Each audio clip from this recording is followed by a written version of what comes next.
Hey, how's it going guys? This is Dave2D and this is my first video in what I hope to be a series of videos called Why the Hype. So sometimes when a new product category comes out or when a heavily anticipated product gets leaked or revealed, the tech community gets really excited and it's kind of easy to get lost in the hype. So right now there's a lot of hype about the Galaxy S6 and the S6 Edge.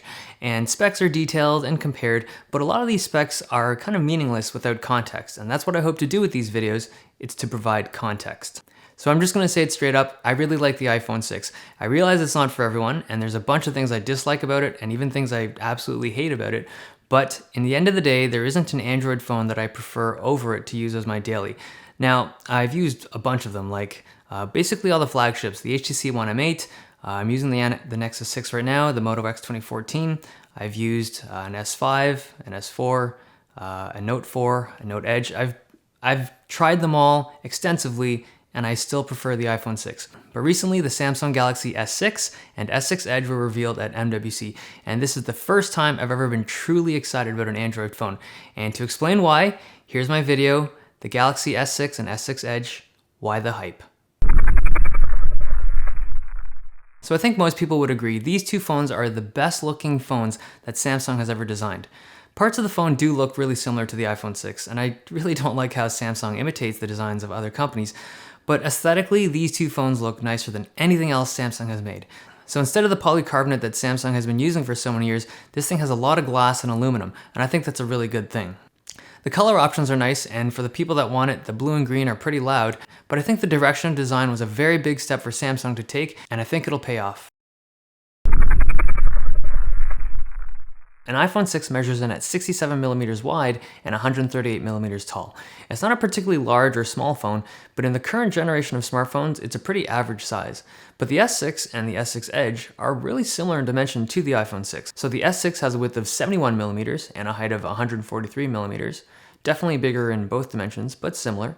And the S6 Edge, even with its curved screen, also has a very similar dimension of 70mm by 142mm. And in terms of thickness and weight, all three phones are very similar. So all in all, the differences in weight and dimensions are pretty slight. So you're probably wondering why I'm even bringing this up. Just keep in mind that all three phones have a similar size and a very similar weight. The battery on the Samsung phone is quite a bit bigger than the iPhone 6 battery, which is kind of neat considering the similar dimensions and weight. And it also has this quick charging feature. And so Samsung says that with a 10-minute charge, it can grab enough juice for 4 hours of use. And if it works as advertised without destroying the long-term life of the battery, that's really useful and quite awesome. So in terms of the displays, I'm not going to talk much about the curved screen on the Galaxy S6 Edge. I think there's quite a bit of coverage about that already, and personally, I think it's super cool. I do want one, but I think it's a bit of a gimmick, just because, I mean, despite the marketing pitches that Samsung has done, I don't really see any real-world use for those curved screens. But I do want to talk about the screens in general. So even though the S6 and the S6 Edge have similar dimensions with the iPhone 6, the screens on the Samsung phones are much bigger than the screen on the iPhone 6. So the iPhone 6 has a 4.7-inch screen with a 1334 by 750 res, and the Samsung phones rock a 5.1-inch screen that has a 2560 by 1440 res. So this is a noticeably larger screen and a significantly higher res screen, while being in a pretty similar size package. I mean, if the iPhone 6 had a 5.1-inch screen like this, it would be pretty damn cool. The pixel density is crazy high at 577 ppi, and if I'm not mistaken, this is the highest pixel density on any smartphone right now in the market. But to be fair, you really have to focus at these pixels, like really look up close to appreciate this kind of pixel density. But Samsung likes to play the specification game, and as long as the battery life doesn't get wrecked by going super high res like this, I think consumers win. For many people, cameras are one of the most important features on a smartphone, and for me, one of the biggest reasons why I like the iPhone 6 so much is because it takes incredible photos and it takes them quickly. And it's been said, if you want to beat the iPhone, you have to beat the camera on the iPhone. Now, every Android phone that comes out, they always talk about how they have the next great camera. And the truth is, I mean, they're very good. Some of them are even great, but none of them have been the best.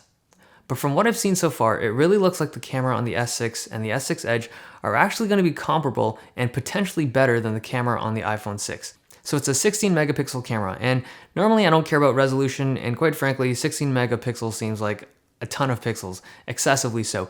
But I shoot my YouTube videos in 4K, and I'm starting to get to the point where I wish that I could shoot 4K video with my phone. So right off the bat, having access to a 4K shooter in your pocket is really nice. It's not game breaking, but it's nice because the iPhone 6 with its 8 megapixel camera can't do that. But the big thing is aperture.